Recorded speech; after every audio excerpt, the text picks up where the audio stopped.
বন্ধুরা, আশা করি তোমরা সবাই ভালো আছো। তোমার চ্যানেলে তোমাদের সবাইকে স্বাগতম। তো আজ আমরা যে বিষয় নিয়ে আলোচনা করছি সেটা হচ্ছে ইতিহাসের ম্যাপ পয়েন্টিং। তো দেখো, আমি তোমাদের সামনে যে বিষয়টা তুলে ধরছি সেটা হচ্ছে টোটাল আমাদের কেমন ম্যাপ পয়েন্টিং করা দরকার, অর্থাৎ টোটাল যেগুলো জেনে রাখা ভালো এটা যেমন বলবো, তার সঙ্গে মোস্ট ইম্পর্টেন্ট কী কী রয়েছে সেটাও আমি বলবো। আরেকটাও কথা তোমাদের একটু আলোচনা প্রথমেই জানিয়ে রাখা দরকার। অনেকেই মনে করতে পারো যে বোম্বাই ধরো আগের বছর এসছে, এবছর আসবে না। এই কথাটা সম্পূর্ণরূপে ভুল, কারণ বিগত দিনের প্রশ্নপত্র দেখে আমরা এটা বুঝতে পেরেছি যে ম্যাপ পয়েন্টিং কিন্তু বারবার রিপিটেশন হচ্ছে, অর্থাৎ আগের বছরে এসছে এবারও আসতে পারে। যে কারণে যেগুলোকে আমি ইম্পর্টেন্ট বলবো সেইগুলোর কথা একদম ভুলবে না, বাদ বাকি জায়গাগুলো দেখে রাখতে পারো। প্রয়োজনে বিভিন্ন প্রশ্ন, বিশেষ করে 8 মার্কের প্রশ্ন লেখার সময় তোমাদের আমি বলেছি যে ম্যাপ পয়েন্টিংয়ে কিছু কিছু লোকেশন দেখানো, বা 4 মার্কের প্রশ্নে বিভিন্ন লোকেশন দেখানো, সেক্ষেত্রে কিন্তু নম্বরটা বেশি পাওয়া যায়, সেজন্যও তোমরা মনে রাখতে পারো। তো চলো, সময় নষ্ট না করে আমরা মূল ইম্পর্টেন্ট ম্যাপ পয়েন্টিংগুলো যেমন দেখবো, তার সঙ্গে পরীক্ষায় আসার মতো ম্যাপ পয়েন্টিং কোনগুলো সেগুলো আমি বলে দেবো। তো পরপর শুরু করি। প্রথম, এই যে জায়গাটা আমরা দেখতে পাচ্ছি এটা হচ্ছে চণ্ডীগড়। নেক্সট হচ্ছে দিল্লি। এই দিল্লি কিন্তু পরীক্ষাতে আসতে পারে বা ঘুরিয়ে দিতে পারে ভারতের জাতীয় মহাফেজখানার অবস্থান, সেটাও কিন্তু দিল্লি, অর্থাৎ দিল্লি পয়েন্টটা খুব মনে রাখার চেষ্টা করবে। নেক্সট, বারাণসী। এই জায়গাটার নাম হচ্ছে বারাণসী, এটা পলামি। এই যে বাংলাদেশের মধ্যে এটা শ্রীহট্ট। তো পলাশিটা কি? পলাশিটা কিন্তু হচ্ছে তোমার খুব ইম্পর্টেন্ট জায়গা, কারণ পলাশির প্রান্তরে যুদ্ধের কথা তোমরা সবাই শুনেছো। আর এই যে জায়গাটা বললাম আমি, শ্রীহট্ট, যেটা কিন্তু তোমার বিপিনচন্দ্র পালের জন্মস্থান, এটাও কিন্তু মনে রাখবে। জোড়াসাঁকো রবীন্দ্রনাথ ঠাকুরের জন্মস্থান বা জোড়াসাঁকো, এই জায়গাটা কিন্তু এইটা। কাকদ্বীপ হচ্ছে এইটা। এই কাকদ্বীপ কিন্তু আরেকটার জন্য বিখ্যাত, সেটা হচ্ছে বাংলার তেভাগা আন্দোলনের একটি কেন্দ্র। এইটা হিসেবে কিন্তু প্রশ্নটা আসতে পারে যে বাংলার তেভাগা আন্দোলনের একটি কেন্দ্র দেখাও, তখন তোমরা কাকদ্বীপকে দেখিয়ে দেবে। এখানে রয়েছে বোম্বাই বা মুম্বাই, আর এখানে রয়েছে বেঙ্গালুরু। তো এই যে কটা পয়েন্ট বললাম, প্রত্যেকটা পয়েন্ট ইম্পর্টেন্ট। তার মধ্যে যেটা বিশেষ করে মনে রাখবে, দিল্লি ভারতের জাতীয় মহাফেজখানা। এদিকে তোমার বললাম আমি বাংলার তেভাগা আন্দোলনের একটি কেন্দ্র, এটা একটা বললাম পলাশি। আর এদিকে মুম্বাই, এদিকে বেঙ্গালুরু। এই কটা লোকেশন কিন্তু অবশ্যই অবশ্যই এই ম্যাপটার ভেতর দিয়ে মনে রাখবে। চলে যাবো আমরা নেক্সট ম্যাপে। তো নেক্সট ম্যাপে আমরা চলে যাই। নেক্সট ম্যাপে দেখো যে জায়গাগুলো আমরা বিশেষ করে মনে রাখবো, আমি একদম চ্যাপ্টার ওয়াইজ তোমাদের সামনে তুলে দিচ্ছি। প্রথম চ্যাপ্টার আমাদের যেটা রয়েছে সেখান থেকে ওই ম্যাপ পয়েন্টিংগুলো। সেকেন্ড চ্যাপ্টারে চলে যাই। কুষ্টিয়া, যেটা আমাদের একটু মনে রাখার দরকার বিশেষ করে, সেটা হচ্ছে লালন ফকিরের জন্মস্থান। আচ্ছা, শিলাইদহ। শ্রীরামপুর খুব খুব ইম্পর্টেন্ট, বা অনেক সময় প্রশ্নটা ঘুরিয়ে দেয় শ্রীরামপুর ব্যাপটিস্ট মিশন কেন্দ্র, তখন কিন্তু আমার এই পয়েন্টটাকেই দেখাতে হবে, ঠিক আছে। আচ্ছা, কলকাতা। কলকাতা পয়েন্টটা আমরা সবাই চিনি, এবং এটা। আর হুতুম প্যাঁচার নকশা, ধরো প্রশ্নটাকে ঘুরিয়ে দিল, হুতুম প্যাঁচার নকশা গ্রন্থে বর্ণিত অঞ্চল, তো তোমরা এটা ভালো করে জানো হুতুম প্যাঁচার নকশা গ্রন্থে কার কথা বলা হয়েছিল? কলকাতার কথা। তাহলে জায়গাটা কোথায় হবে? এইটা। আচ্ছা, রামকৃষ্ণ মিশনের প্রধান কার্যালয় কোথায়? বেলুর, সেটা কোথায়? এই জায়গাটা। আচ্ছা, এটা বোম্বাই, আমি আগেও বলেছি। এটা মনে রাখবে একটু, পুনে। কি বললাম? এই জায়গাটা হচ্ছে পুনা বা পুনে। আচ্ছা, মাদ্রাজ এবং চেন্নাই, এই দুটো জায়গায় কিন্তু খুব খুব ইম্পর্টেন্ট, এই জায়গাটাকে দেখিয়ে দেবে। মাদ্রাজ নামেও আসতে পারে বা চেন্নাই নামেও আসতে পারে। আর আচ্ছা, এই যে কটা পয়েন্ট বললাম এটা অতটা ইম্পর্টেন্ট নয়, দরকার নেই। তার মধ্যে আমি আরেকবার বলেছি, এই জায়গাটা হচ্ছে রাজকোট। এর মধ্যে এই মাদ্রাজ বা চেন্নাই রূপে আসতে পারে। বোম্বাই আমি আগেও বলেছি। শ্রীরামপুর ব্যাপটিস্ট মিশন যে জায়গাটা আমি বললাম, এই জায়গাটা খুব খুব ইম্পর্টেন্ট। আরেকটা হচ্ছে লালন ফকিরের জন্মস্থান বা কুষ্টিয়া, এই যে জায়গাটা, সেটাও কিন্তু ইম্পর্টেন্ট। আর কলকাতা, সেটা তো স্বাভাবিকভাবে থাকবেই। এই যে কটা পয়েন্ট বললাম এটা কিন্তু মনে রাখবে। চলে যাব আমরা আমাদের পরবর্তী চ্যাপ্টার ওয়াইজ আমরা আলোচনা যেহেতু করছি, পরের চ্যাপ্টার অর্থাৎ 3 নম্বর চ্যাপ্টার থেকে আমাদের কি কি মোস্ট ইম্পর্টেন্ট ম্যাপ পয়েন্টিং রয়েছে, আর তার সঙ্গে যেগুলো বিশেষ করে পড়বো সেগুলোও তো আমি বলে দিচ্ছি। তোমরা প্রয়োজনে একটু স্ক্রিনশট করে রাখতে পারো, সেক্ষেত্রেও তোমাদের মনে থাকবে। 3 নম্বর চ্যাপ্টার তো আমাদের প্রতিরোধ বিদ্রোহ, আমরা সবাই জানি, এবং এই চ্যাপ্টার ভয়ঙ্কর ইম্পর্টেন্ট এবং অনেক কিছু আমাদের মনে রাখতে হবে। বিশেষ করে যেটা হচ্ছে সাঁওতাল বিদ্রোহের এলাকা, যদি আমাদের বলে আমরা কোথায় দেখাবো, আমরা কিন্তু মুর্শিদাবাদ অঞ্চলটাকে দেখিয়ে দেবো। এই যে অঞ্চলটা দেখতে পাচ্ছ, এই অঞ্চলটাকে আমরা দেখাবো, ঠিক আছে? মনে থাকবে এই যে অঞ্চলটা, আমার পেনের মাথার দিকে তাকানোর চেষ্টা করো, এই অঞ্চলটাকে আমরা দেখাবো। মুঙ্গের বলে একটা জায়গা, এই জায়গাটা আছে। আচ্ছা, এই যে জায়গাটা রয়েছে না, দেখো এই জায়গাটা হচ্ছে ছোটনাগপুর আর রাঁচি অঞ্চল। এই জায়গাটা হচ্ছে আমাদের বিদ্রোহের একটা কেন্দ্রবিন্দু। কেন বলি এই কথাটা? কারণ এই জায়গাটা এমন, বেশিরভাগ বিদ্রোহ, এমন কোনো বিদ্রোহ নেই যে বেশিরভাগ বিদ্রোহ সব আমার এই জায়গা টাচ করে গেছে।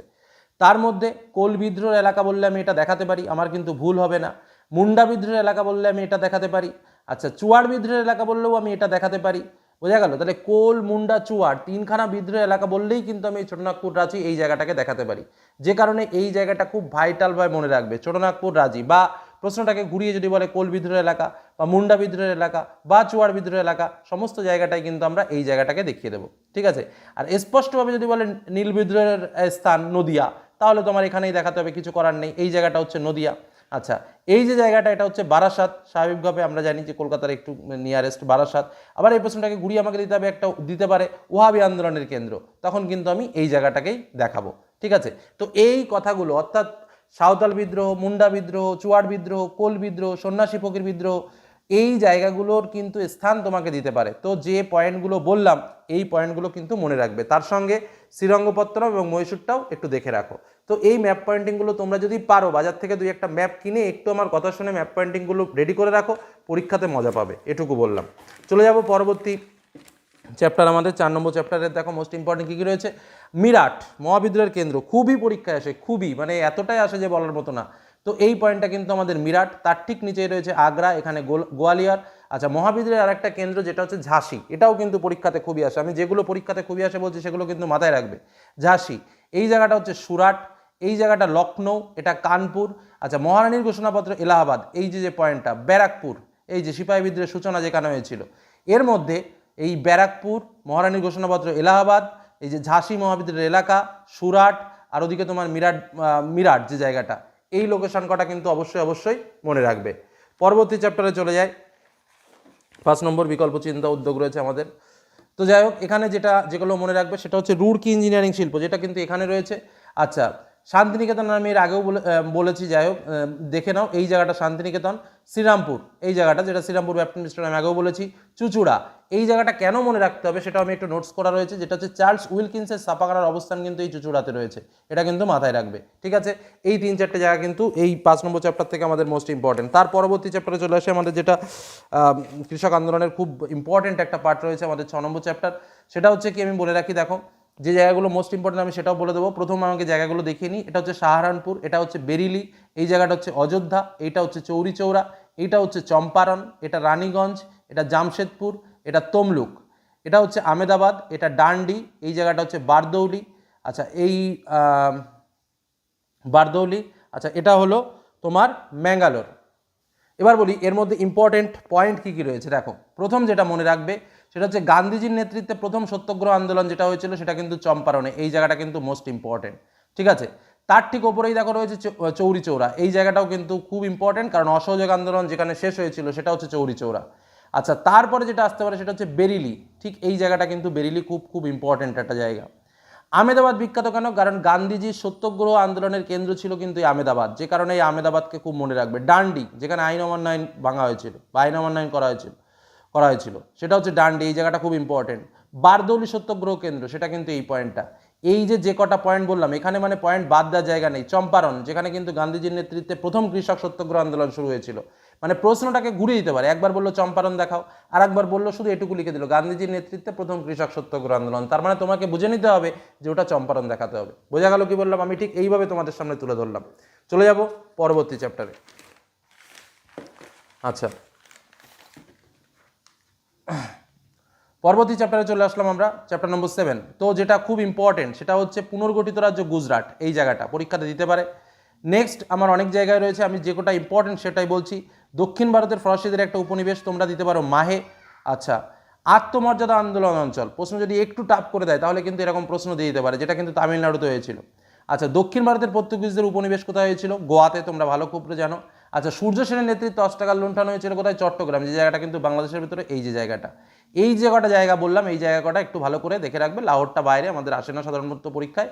তো এই যেটা বললাম পুনর্গঠিত রাজ্য গুজরাট, আচ্ছা আর বললাম গোয়া, আর এই জায়গাটা একটা দক্ষিণ ভারতে ফরাসিদের উপনিবেশ, আর একটা হচ্ছে আত্মমর্যাদা আন্দোলনের কেন্দ্র যেটা অঞ্চল সেটা হচ্ছে তামিলনাড়ু। এই জায়গাগুলো একটু দেখে রাখবে। লাস্ট আর একটা ম্যাপ আছে, আমরা লাস্ট চ্যাপ্টার অনুযায়ী আমরা আর একটা ম্যাপ একটু দেখে নেব, যেটা হচ্ছে আগেরটা বললাম সেটা হচ্ছে জুনাগড় রাজ্য, দেশীয় রাজ্য, খুব ইম্পর্টেন্ট, আমাদের পরীক্ষা আসতে পারে। এই জায়গাটা কিন্তু জুনাগড় রাজ্য। আচ্ছা, দেশীয় রাজ্য হায়দ্রাবাদ, এই যে অঞ্চলটা দেখতে পাচ্ছ এটা কিন্তু হায়দ্রাবাদ, যদি পরীক্ষায় চন্দননগর আসে তাহলে আমরা এই জায়গাটাকে দেখাবো। ঠিক আছে, আর আসাম রাজ্য যেটা হচ্ছে যদি বলে পুনর্গঠিত রাজ্য তখন কিন্তু আমরা আসাম রাজ্য দেখাবো, বা কোহিমা আসলে আমরা এই জায়গাটাকে দেখাবো। কি বললাম বোঝা গেল? এই যে আর একটা পয়েন্ট দেখিয়ে দিই, সেটা হচ্ছে পন্ডিচেরি হচ্ছে এই জায়গাটা। তো এই হলো আমাদের ইতিহাসের ম্যাপ পয়েন্টিং। আমি অনেকগুলোই ম্যাপ পয়েন্টিং দেখালাম, আমি আরও অনেক কম দেখাতে পারতাম, কিন্তু আমি তোমাদের সামনে দুটো বিষয় বলে দিলাম যে কোনগুলো ইম্পর্টেন্ট আর কোনগুলো জানা উচিত, অর্থাৎ জানা উচিত সম্পূর্ণ সবগুলোই, আর ইম্পর্টেন্টগুলোও কিন্তু আমি বলে দিয়েছি যে এইগুলো অবশ্যই অবশ্যই করে দেখে যাও। তো যে কটা ম্যাপ পয়েন্টিং বললাম এর বাইরে যাবে না, এটুকু নিশ্চিত থাকতে পারো।